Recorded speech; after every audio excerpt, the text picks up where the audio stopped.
Você sabe, nós nunca consumimos tantas imagens e talvez nunca tenhamos observado tão pouco.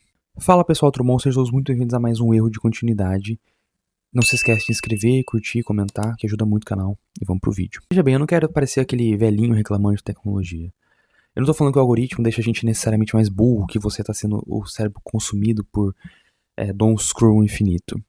O que eu quero dizer é que se você não ficar esperto, se a gente não ficar esperto, o algoritmo vai te condicionar para um tipo diferente de atenção. Um tipo de atenção que, se você não ficar ligado, vai acabar com sua capacidade de retenção profunda de coisas reais. O TikTok, o Reels, os Shorts, os feeds infinitos, eles não são necessariamente ruins. Com cuidado e consciência, você pode aprender muita coisa, inclusive em vídeos curtos. Eu tô aqui, afinal, na internet, né? Eu tô fazendo parte da loucura do algoritmo. Eu espero estar fazendo uma coisa minimamente decente. Então seria hipócrita da minha parte acreditar que tudo na internet é lixo. Muito pelo contrário. É a maior ferramenta que existe desde a invenção do fogo e da roda. Tudo que existe da gente é um pouco de esforço. E é por isso que eu queria indicar 3 filmes, ou comentar um pouco sobre 3 filmes que o algoritmo geralmente não recompensa. E por isso ele odeia. Mas o que o algoritmo não recompensa, Gustavo? Você pode estar pensando. O algoritmo não recompensa observação. O algoritmo não recompensa subtexto. E o algoritmo geralmente não recompensa, e esse é o mais dolorido para ele, o vazio. Esses não são os melhores filmes, não são os mais difíceis, não são os mais lentos, mas cada um deles carrega um ou mais desses atributos. Então vamos para a lista. Primeiro filme, o algoritmo odeia observação. Tokyo Story 1953 do Ozu. Esse filme aqui basicamente é um casal de idosos que mora numa cidadezinha pequena que vai para Tóquio reencontrar os filhos, né, passar um tempo com eles. Mas quando chegam lá, eles descobrem que os filhos não têm tempo para eles. Eles mal conheciam a verdadeira história, a verdadeira vida dos filhos, e eles acabam ficando escanteados. É um filme muito simples, no sentido de história. Não tem grandes reviravoltas, é só o dia a dia daquele casal de idosos, com relação com os filhos, a relação com a nora, principalmente. É um filme muito calmo. Ele vai revelando os distanciamentos entre as gerações, as expectativas quebradas, o peso das decisões que vai se acumulando conforme os anos e também um pouco do trauma da guerra, mas esse não é o ponto. O ponto aqui é que para você poder desfrutar um pouco desse filme, você tem que observar. O jeito que eu usa a câmera lembra muito, às vezes, peças de teatro. A câmera aqui é bem estática, bem parada, e não é demérito, muito pelo contrário. Às vezes dá a sensação que você tem vendo algumas cenas aqui é que eles simplesmente posicionaram a câmera num lugar e deixaram rodar. Assim você tem que parar e começar a observar, e a observar mesmo, e assim você vai começar a ver a beleza, a tristeza e os sentimentos tão profundos que coisas tão banais da vida do cotidiano revelam sobre as pessoas. E o foco aqui é o que você vê mesmo em tela, né? Com a câmera parada, o ângulo baixo, parecido com o que está sendo gravado aqui, sem querer, tá? Porque eu sou ruim mesmo, o uso era bom. Não tem aquelas músicas super sentimentais que vai guiar os seus sentidos. Tudo é baseado no que você para e vê. Talvez seja a essência mais forte do cinema, né? Qual foi a última vez que você simplesmente parou, observou alguma coisa sem esperar que nada realmente acontecesse? Sem esperar os grandes plot twists que vão explodir a sua cabeça? Sem esperar a explosão dramática do clímax catártico que vai dar uma indicação de melhor filme? Não. Aqui você vai ser recompensado pela paciência e por realmente se envolver com os personagens na coisa mais banal, mais humana possível. Mas para ir quebrando o seu algoritmo ou alguns condicionamentos padrões, não basta apenas você parar e observar. Você precisa entender um pouco do que está acontecendo e não está sendo dito. E é por isso, meus caros, que o algoritmo odeia o subtexto. E nós vamos pro filme 2, que é In the Mood for Love. Esse aqui já é batido nos meios da cinefilia. Alguns já deram até a volta, né? E começaram a não gostar muito do Wong Kar-wai. Mas esse filme aqui é fantástico. Não importa o que os haters digam. Esse, diferente do Tokyo Story do Uso, ele vai ser um pouco mais marcante sentimentalmente. Se no Uso a gente não tinha as músicas melancólicas, o clima melancólico, a câmera um pouco mais, a câmera parada, né? Que o Wong Kar-wai ele já não se preocupa tanto com isso. Ele quer mostrar em tela justamente o que não é dito. Ele quer mostrar o subtexto. A gente acompanha aqui um casal, né? Ou melhor, vizinhos que descobrem que os seus respectivos cônjuges, né? Um homem e uma mulher e um homem, estão traindo eles. Esses vizinhos vão se aproximando cada vez mais, de pouco em pouco. Mas não espere rompantes de desejo, cenas apaixonadas, beijos cinematográficos. Aqui o desejo, a atração, é primeiramente solapada por códigos sociais e incerteza. E depois ela aparece, ela escapa pelas frestas do código de formas muito sutis. O caminhar através do outro, o encontro na rua, ou apoiar a cabeça no ombro. O desejo aqui é reprimido. Muitas vezes ele podia facilmente passar batido, mas tudo no subtexto ali é muito forte. Ele é um filme muito melancólico, mas uma melancolia diferente do Uso. A do Uso é uma melancolia existencial. Aqui é uma melancolia um pouco mais individual, que versa sobre decisões que você se arrepende, tempo perdido. E ele confia muito que você vai entender o que não é dito. Os personagens confiam que eles vão conseguir transmitir isso para eles mesmos. Então o Wong Kar-wai gera um deleite estético e narrativo para todo mundo. Recomendo fortemente. Mas por último, meus caros, existe uma coisa que o algoritmo odeia muito mais do que a observação ou o subtexto. O algoritmo odeia muito mais o vazio. Taipei Story de 1985 e dirigido por Edward Young. Nossa, eu percebi agora que ficou tudo na Ásia, né? O primeiro filme é japonês, o segundo é chinês, né, de Hong Kong, com questões complexas. E o terceiro é de Taipei, Taipei Story, né, que fica em Taiwan.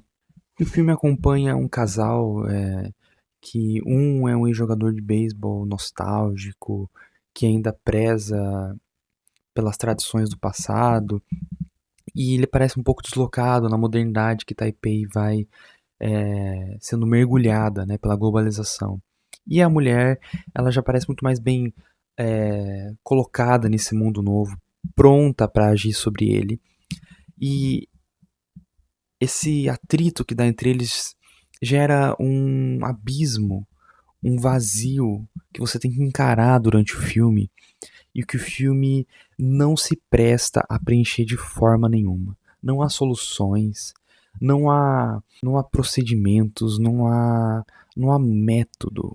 O que fazer entre o espaço, o vazio que fica entre o passado e o futuro, entre o tradicional e o globalizado? O que fazer com essa sensação de deslocamento, de impossibilidade de você se comunicar, de ideias opostas, da perda de propósito? Absolutamente nada. Você só vive. E talvez esse filme aqui junte as três características de forma mais precisa. Você observa, você vê o subtexto dos personagens e você se envolve no vazio daquela relação. Não porque eles não se amam, é claro, mas é porque não tem o que fazer. E assim, filmando cenas de momentos cotidianos, banais, mundanos, na cidade, no trabalho, na relação com os pais e com os amigos, com o chefe. Edward Young vai dando um retrato muito forte de uma coisa que é inescapável da vida, que muitas vezes é o vazio. Ou melhor, não inescapável, mas que todos somos postos sobre ele, nele e para contemplá-lo. Esse aqui também, esse talvez seja o meu favorito da lista, recomendo fortemente para vocês. E é isso, por isso, meus caros, eu digo que nós nunca vimos tanto e observamos tão pouco.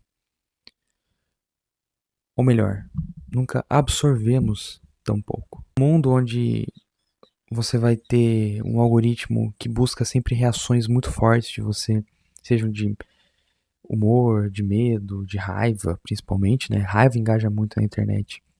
Esses filmes aqui vão requerer uma forma diferente da sua atenção. Eles vão te respeitar, mas você tem que respeitar também o que eles estão propondo. Você tem que abrir mão um pouco do que você quer e aceitar mais também aquilo que eles trazem para você. No fim, o problema que muitas pessoas enfrentam em relação a esse tipo de filme, né, mais cadenciado, mais contido, não é que eles são chatos necessariamente, porque esses temas que eles tratam são universais e tudo que é universal ressoa comigo e com você. Mas é que talvez nós estamos desaprendendo a olhar, desaprendendo a entender e desaprendendo a ter a coragem de encarar certos temas. A gente fica tão anestesiado no scroll das redes sociais, scroll, né? E perde um pouco do ímpeto de tratar certas coisas que doem na gente. Bom, meus caros, e vamos agora para nossa reflexão. E tem um texto muito interessante que eu queria compartilhar com vocês, e talvez alguns não estejam muito familiarizados com a história e o contexto, mas vai valer muito a pena, pelo menos eu espero, né? Espero que seja para edificação. É um texto de 1 Reis 19, versículos 11 ao 13. E um pouco de contexto talvez seja importante, né, para falar disso. É um texto que fala sobre o profeta Elias. E Elias, ele estava passando por um momento muito difícil. Ele teve expectativas muito fortes quebradas e ele estava passando por perseguição de morte. Ele estava com medo e ele achava que não dava mais. E depois de ter passado por perseguição, ele vai para esse monte e Deus fala com Elias, momentos de maior necessidade. E vamos ler a passagem. Então foi-lhe dito: saia daí e fique diante do Senhor no monte. E eis que o Senhor estava passando. O Senhor aqui é Deus, gente.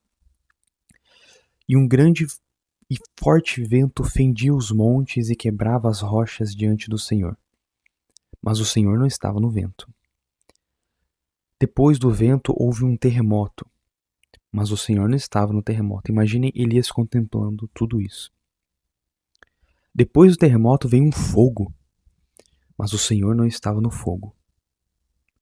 E depois do fogo veio o som de um suave sussurro. Quando Elias ouviu isso, cobriu o rosto com um manto e, saindo, pôs-se à entrada da caverna.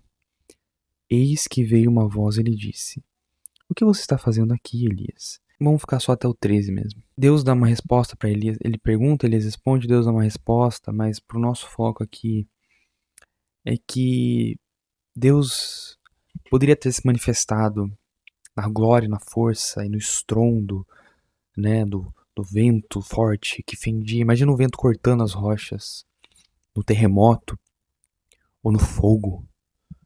Porque Deus é todo esse poder também. Mas ele escolheu falar com Elias no sussurro suave. Imagina um som calmo, tranquilo, mas que é nesse lugar que as respostas vêm. E assim como nesses filmes, né, às vezes nós temos que prestar atenção nas coisas calmas, não naquilo que desperta fortes emoções e reações, mas no que é calmo. E num mundo onde tudo é muito barulhento, não sei se vocês estão ouvindo o barulho da minha rua, onde nós entramos na internet e somos bombardeados com reações fortes, e trends, e músicas, e edits, e raiva, e rage bait. Nós temos um Deus que pode falar na calma conosco. E ele de fato fala na calma, no silêncio. A gente pode até fazer um paralelo, né? Não esquecer que quando Jesus fala pra gente, quando quisermos falar com Deus, né? Nós quisermos orar, a gente entra no quarto, fecha a nossa porta. E é isso. É o secreto. Porque o Deus que nos vê em secreto nos recompensa. Então, meus caros, eu digo para vocês buscarem esse Deus da calma também.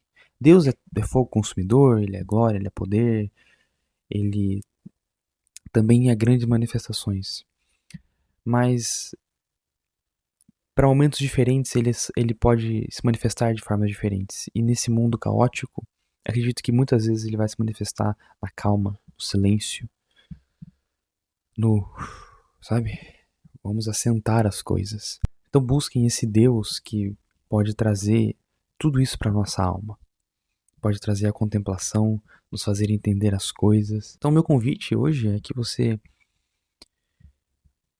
entre no seu quarto, feche a porta, ore e peça para Deus com fé, pela graça e pelo sacrifício de Jesus, para ouvir esse sussurro suave, Ele falando ao seu coração. Acredito que pode ser uma experiência muito transformadora. Bom, meus caros, é isso. Mais uma vez, curte, segue e compartilha. Comenta aí alguma coisa que você achou interessante, indicações, discordâncias. É isso, valeu, até a próxima. Fiquem com Deus e tchau, tchau.